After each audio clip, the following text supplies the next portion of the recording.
Nandito po tayo ngayon sa Vida, St. Gabriel Subdivision dito sa Upper Antipolo. Meron po tayo ditong single detached na house and lot. Actually, renovated na po yung property natin. Meron po tayo ditong 2 carport sa ating right side pagpasok ng ating pedestrian gate. And then sa left side po, ito yung ating access papunta naman po sa ating lanay at saka yung ating dirty kitchen dito sa likod, laundry area.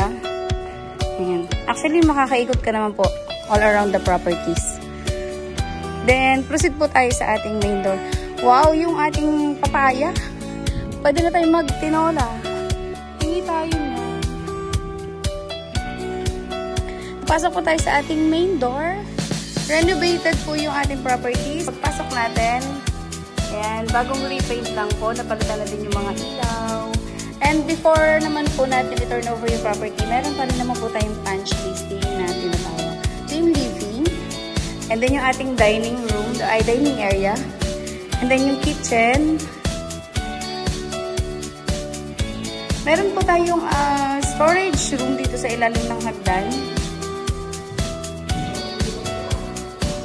And then yung access door po natin dito sa ating lanay area. Pwede nyo na po itong palitan kung ayaw po ng ganitong klase ng pinto. Ayan. And yung ating common toilet and bath. Bago na po lahat. And then, sa second floor po natin, meron po tayong 3 bedrooms. Yung 3 bedrooms po natin, merong access door sa gitna. Sayin ko na lang po. So, itong first bedroom natin, hi Daniel. Wala po siyang pinto, pero pwede naman siyang palagyan dito. Ayan, pagpasok. Meron siyang sariling bintana, 2. And then, ito pong ating lagay ng aircon.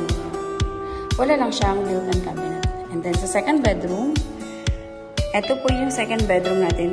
I think before po is parang kids room po ito kasi meron siyang access na door papunta dun sa ating third bedroom.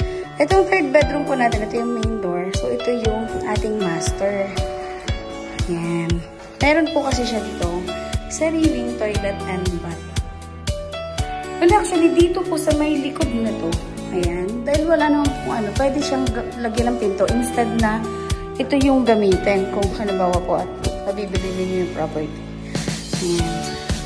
I think pwedeng dito na lang instead na ito. So, pwede siyang i-close. Ito yung ating master's bedroom. Total of 3 bedrooms po tayo.